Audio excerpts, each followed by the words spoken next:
Hello everyone, it's Hikaro back to you guys for a new video, and today I'm finally gonna make a video, an actual Wuthering Waves video based on the game, because I actually have my hands on it. It's been out for about a week now, and for the past day or two we had a little bit of sound issues, little bugs issues happening, and the game went through a lot of stuff, stuttering and stuff like that. Made it a little bit harder to actually record, but I did a lot of farming and playing the game itself. So this is my impressions review of Wuthering Waves itself. So we have a few talking points here on the side from me on my screen, the second screen, and I'm going to go over a few things I feel are good and bad about the game itself. So, if we can find some bad. Okay, so first off, the environment of Wuthering Waves is actually very beautiful, and I'd like to let you know that I'm running this game at a advanced quality settings, ultra high and stuff like that. After they fixed a lot of issues, the game feels very large in a sense. Like if you play Genshin, it feels like Mondstadt and League of Legends combined itself. I didn't unlock the other era because obviously I don't want to play the game with no music and stuff like that. It would completely ruin the experience. The environment is very beautiful and wide. Let's go to a few different areas. Let's see over here. You already seen the city. The city is actually huge. It feels bigger than Leeway itself.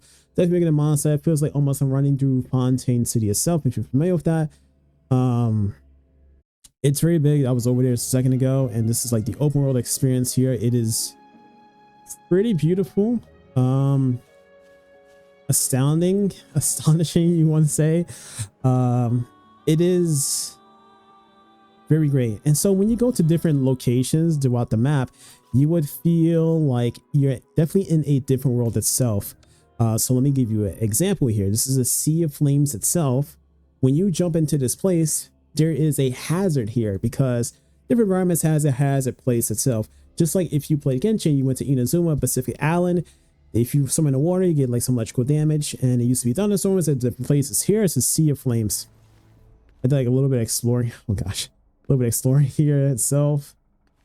It is very beautiful in a sense, in the strange sense, is very beautiful. I get some flames upon me. I'm actually taking a little bit of damage at the bottom of the screen here, which is cool itself. You fight enemies here, and then you got to like kind of heal yourself along the way. There is a different area too, which you also take a different damage too. Note that I'm explaining here that the environment's still different itself. Another thing I want to go on about is how the enemies actually face each other. This was like, I thought it was a snow place itself, but no, that's just a toxic stuff that's coming down from the thing. It's a lot of technical terms that come to play. If I stay in this place too long, I'm forced out of here.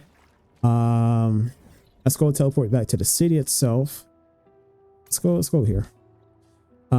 Traverse, like, okay. So unlike Genshin, where you have like the bandits and the hilly trolls fight each other, no. They fight you. They fight you. The hilly trolls, they fight you and the bandits at the same time.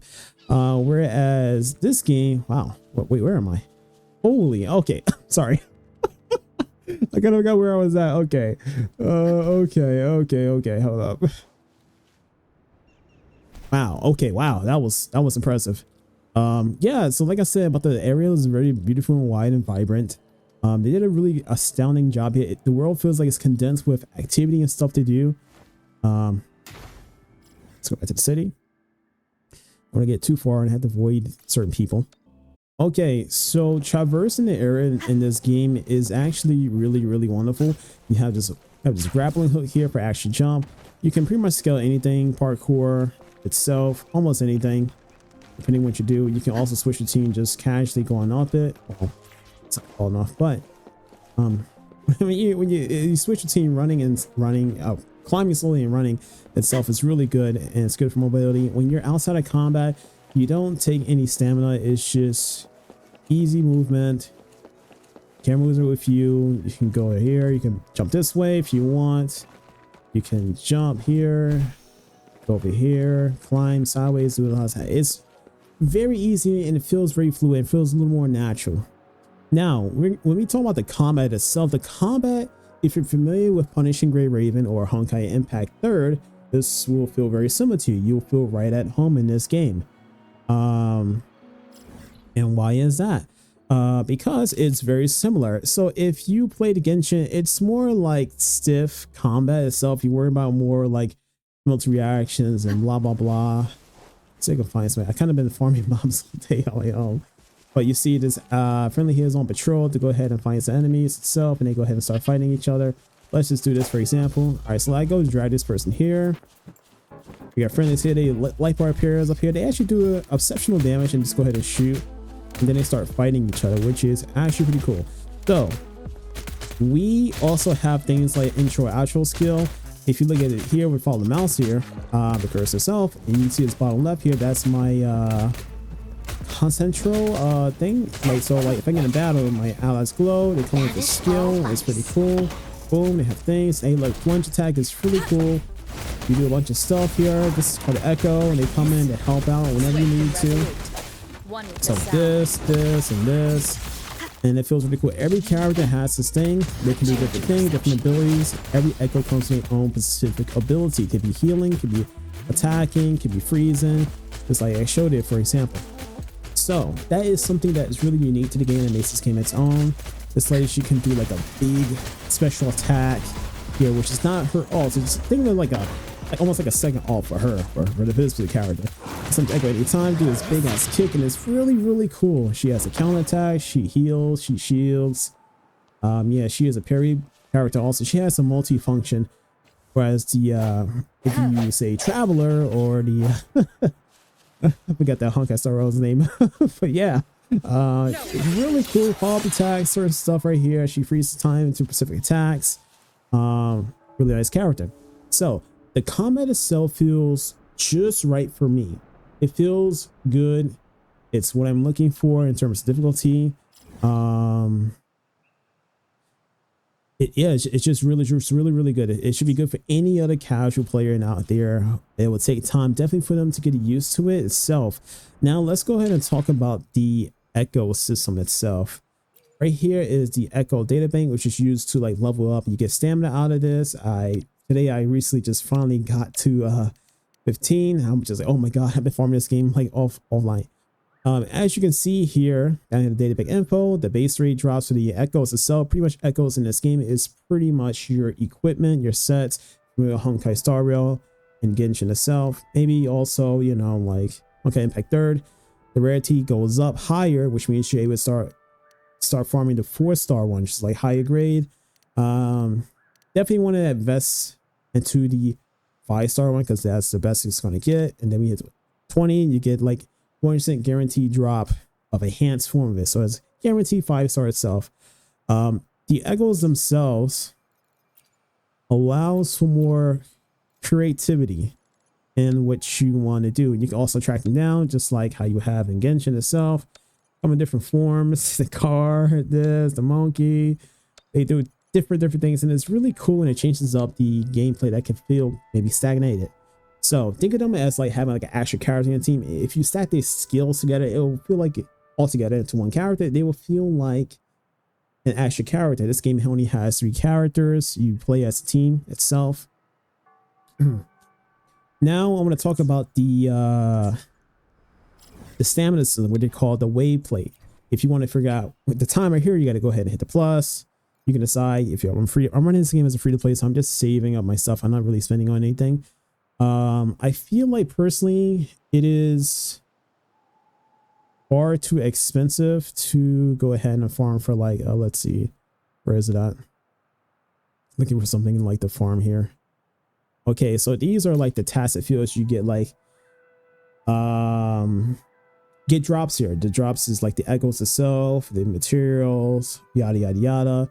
This one here for the weapon stuff, which is at 40.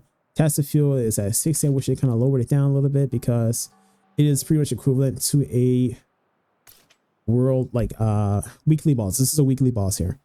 You get through the story, you fight Scar, and then it costs like 60. And why is it that much? And pretty much also the boss, this is just a regular boss and it costs as much as a weekly boss. Like Genshin, okay, Star Rail, I think they definitely Star Rail, they definitely reduced the cost of it like to 30. If they reduce it to 40, that'd be pretty cool. I understand they want to be different from Genshin itself. in some sort of sense, not be too similar, but similar in the same sense. Yeah, this is something you just got to use wisely, in my opinion. Now, I want to talk about another thing here, which is going to be the character appearances. Certain characters look really good, like Rover themselves look astounding. She's really good. She's an MC. There's a male one, there's a female one, boy, girl. When it comes to characters like Jinjan, something just feels a little off about her face at times. When I look at it, she got like this smile that doesn't feel, her eyes and doesn't feel really natural. Wolver feels more natural. Sanhua feels more natural. Okay, until she did that. The females do look good in this game. Now you got male characters who definitely does look a lot cooler. You know, Sephiroth is like edgy edition. This is the you just go ahead and just go crazy. It's like you assume like he's like emo in some sort of sense. His drip is really good. He has a long sword, and I'm pretty sure they take a lot of influence from Sephiroth because a lot of people when they was younger they had Final Fantasy 7 growing up, and yeah, a lot of inspiration. Now if we had someone like Cloud in here, that'd be pretty cool. Female faces, well, for the characters like Janjin and Jianjin feel a bit off. Yang Yang also, it just doesn't feel right. But when you look at a character like Bai Ji, her eyes, her expression feels more good. I understand she's more like supposed to be more mature, but this feels it's supposed to look cute and all, but it just makes things a little off. Sanhua just looks more natural. The jawline, you know, now all girls have the rounded face, but you know, it's just a character. Now the guys themselves look really good. They have muscles, they have abs, like Hikaro, he has abs here, but they clearly visible. If you look at Mortifi, look closely, you can see he has a little bit of definition there. But he used to be a dragon guy before they remodeled him. Shisa looks pretty good. Encore looks really good. She looks better than Verena. It's like she's very cute in a sense. The doll itself is cute also to a degree. Really nice character design. They say this is the blue welt. Man, like he reminds me of like Stephen Chow, like Kung Fu Hustle. This is the character. This is someone you respect. This is like, oh my god, it's cool. It's cool. It's like we finally have men in here that have facial hair. It looks not skinny like Genshin itself. No disrespect, because a lot of those characters, they feel like they don't have a muscle definition. They didn't miss opportunity with Ito to have like muscles and whatnot. So yeah, these guys look really manly in this game. They look more manly. Now when we come to the story itself of this game, I ain't gonna lie, I ain't gonna sugarcoat it. It was pretty stale. Whereas Genshin, let me drink for a second here. Genshin and Honkai Star Rail had much more of a stronger start to the game. More cutscenes and it's not sure we ran into Crownless in the beginning. After that, it starts to fall off because I know they understand it's more world build up. They use a lot of terms that were more advanced, like words that are more advanced to other people. I understand people learn at different rates, but it wasn't easy digestible. They had terms related to this game, and they had other words that were just like, whoa, what was out here? It would just overload. It was the overload, dumping a lot of lore onto you at once, and it wasn't just easily digestible. It was like you had to like, what happened here? Tacit what? This and that. I followed along, but at some point, because of the delivery of the characters or the words they say, it was so stale, and the voice direction was just pretty much off, which I'm gonna go into a little more later. So what the game needs itself to help out, of course, is the delivery of the voice lines itself, because oh my god, some of these characters feel really off and pretty boring, robotic. Yang Yang doesn't feels robotic when she talks. There is no emotion behind to give importance to a lot of things, especially in tense moments itself. So to help out the game itself, they do need a encyclopedia or a databank, not databank as it echoes, but databank for all the terms you get slanted with in the beginning, so you can keep up. They have this in Honkai Star Rail which is like the emanators, you know, who was that, you know, who was the eons, who was the nameless, important terms like that, what people need to remember. They need to have that in this game so you can go back and try to remember a lot of stuff. There's a lot of books around here with a lot of word dumping and stuff like that. No one really cares too much. I'll be honest with you, I don't care about a lot of stuff like that, but sometimes I may read it just for a bit. Since I'm not on stream, I can read it a little bit, but I have more important things to do as grinding and try to make content on this game. So another thing is that they chose a region that's pretty much China, and a lot of newer players may have a harder time seeing a lot of names. I can say the names, so like Chi Yuan and whatnot, Xian. Why they so like, are they brothers? They're brothers, something like that. They real close. Just drop the names right there. If it was like more Western style, sure, it'd be more digestible. Like in like Young Star Rail, since it's the galaxy itself, people come from all different places, so different names like that. Like Genshin, we had Mondstadt, so those names a little digestible, and then we came to like Leeway, and then I feel like, I don't know, for some reason it feels like the names in Genshin, Leeway, and then Honkai Star feels a little easier to say than the ones we're getting here. With certain other characters like NPCs itself, but it is what it is. So yeah, the story itself is really boring until Scar comes into play. When Scar comes into play, let's see if we can find it here.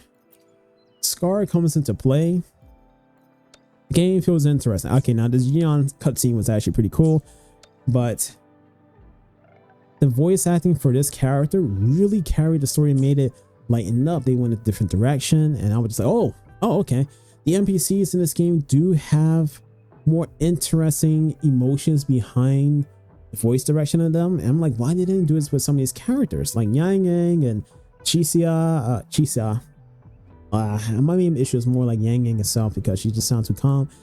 I want more emotion behind some of these characters. Now they also do a thing here where they add, get over here, skippable cutscenes. So like if you get involved with some of these things you don't really want to participate in, some people who have ADHD or short attention spans, so like that, you know, hey, look, I don't blame them, man. Some of these dialogues are just, I just want to play the game, and I'm starting to feel that now these days because I play different gacha games itself, which is a good thing for them to do, is offer that to characters, because people wanted this in Genshin so bad because the info dumping in that game, which is you go through like 2 hours of like endless dialogue to a cool cutscene what happened, and you're like, oh, I appreciate this game might be really good.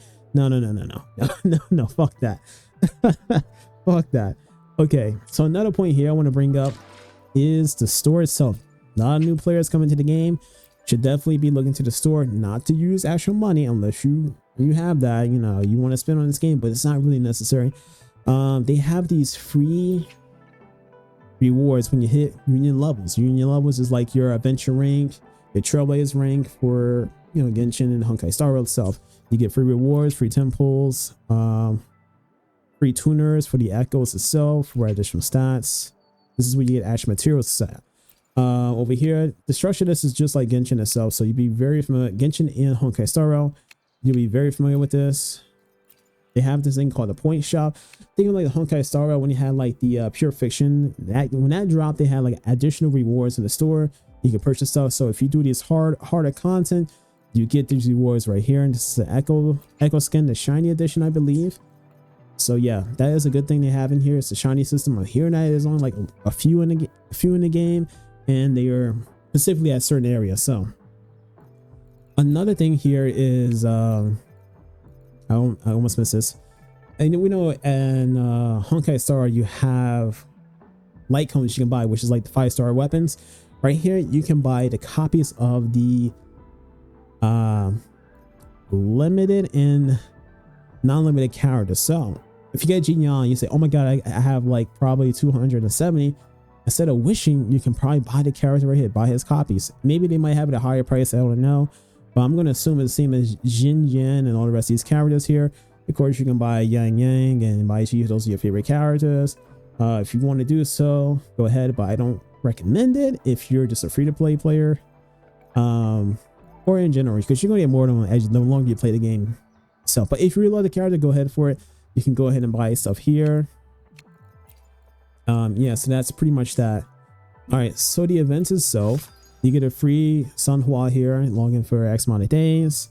They changed it from the beta, I believe. It used to be 3 days you get her. Then get to this. So this is good stuff for people who are coming into the game. You get 4 of each. Echo hunting is pretty much tutorial like thing to get you used to hunting difficult enemies who are at red or like harder level. If rewards, a little tutorial. This is the event. I haven't done it yet or participated yet, so I'll have more opinions about that when I get into it.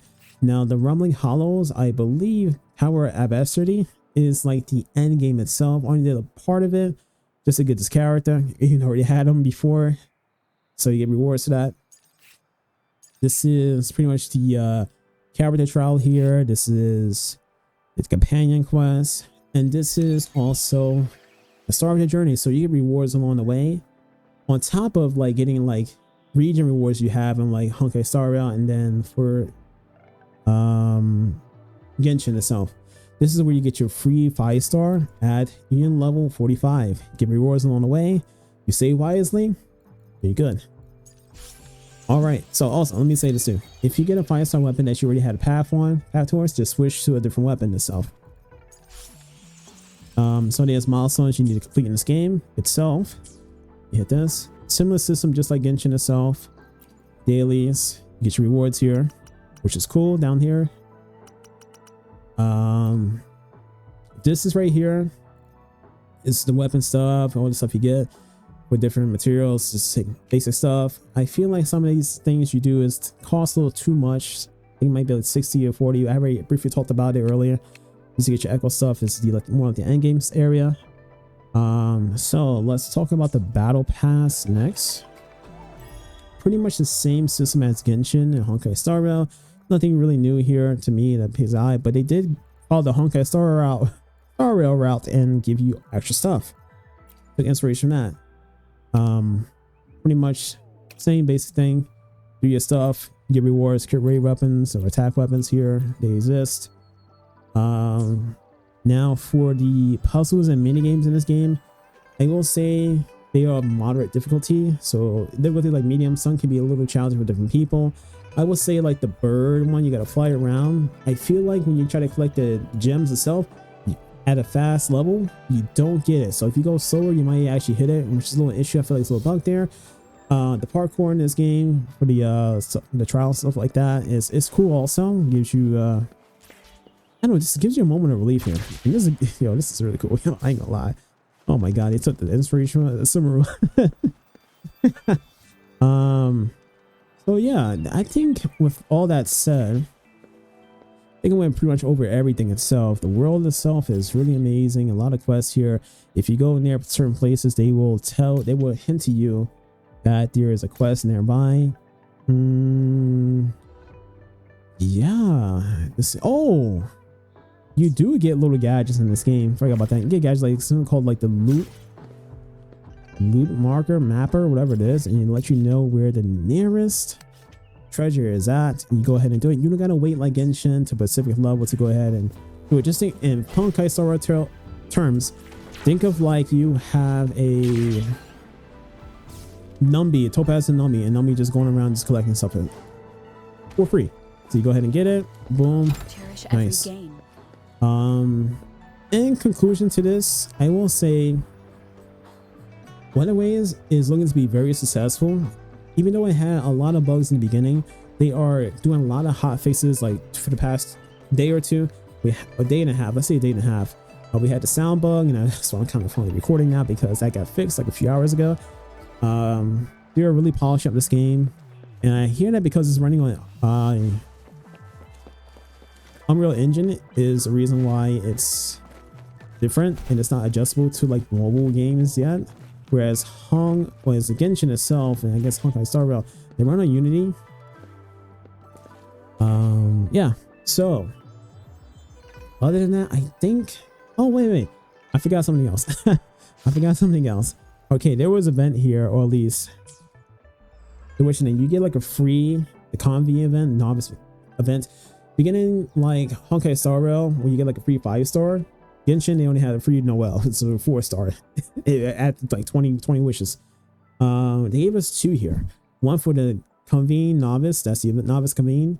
And then after the bug, like a lot of bug issues and when they want to keep the players and whatnot, they say, hey, let me sub you guys on the free 5-star itself. So in this game, you get pretty much 3 5-stars. I mean, in my opinion. Hey, yo.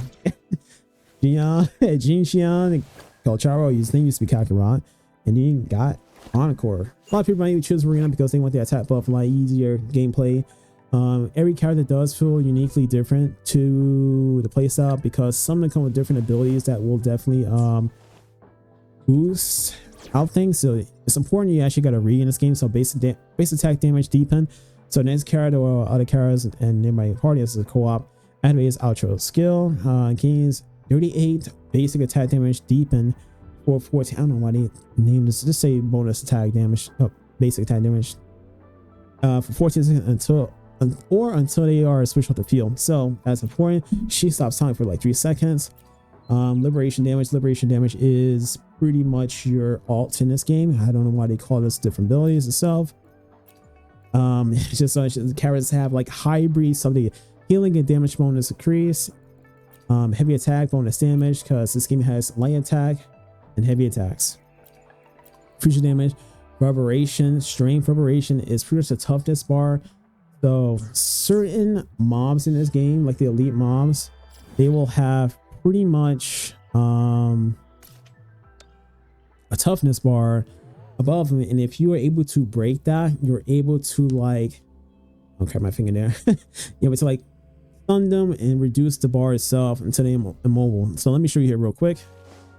So one of the few things I forgot to say about combat itself, and it's really good that you can.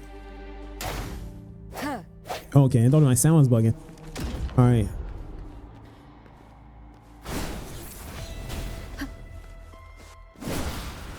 All right, so pretty much the toughness bar, see the lowest health bar. The more you do this, the more you master it, you go ahead and attack. This is the intro outro skills. Well, my bad. I slow down. I realized I slow down attack. You get rewarded for it doing a lot of stuff. And to reduce the bar even quicker, you go ahead and use your intro outro skills. Certain characters have different speeds and you gotta master them and whatnot. I panicked there because, you know, I figured she was slow. I have a lot of Hikaro flashbacks. And then this is they mobilize. Then you go in town, or you can go into town before then, depending on how you want to play. What the? Did she autoplay her? Okay, my mouse is broken because I held that. Anyways, you pretty much get the picture here. You get the picture of how this game is meant to be played. You do your dodges, cool animations. And I like the dodging in this game. Usually I complete them quicker, but I'm just doing a demonstration.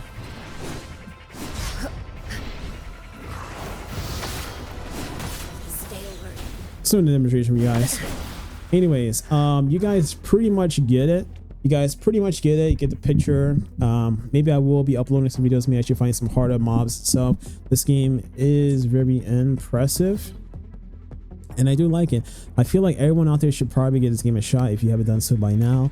There's a lot of similarities to Genshin itself, but hey, they take inspiration from it, just like Genshin taking inspiration from Breath of the Wild itself. So this game does feel like a little bit Legend of Zelda, but also it feels like MMO itself because this game is pretty much massive, and some of these mobs behave like mobs in an open world because MMORPGs.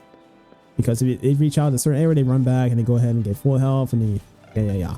Anyways, with that all said, I do like this game very much. Playing this in Genshin, it definitely does feel different. I will probably make a video based around that. And if you enjoyed this video so far, if you have some opinions or comments you want to say about some stuff, anything I missed, you go ahead and drop it down. Just note that I haven't completed this game. I'm still just, my days off now, I can actually play the game and I'll do it offline. So I will see you guys in the next video. Like, comment, subscribe if you want. All right, hike it out. Peace. I've pretty much yapped so much here. I'm not sure how it's going to come out, but maybe it might be going on for way too long itself. So anyways, I'll see you later. Peace.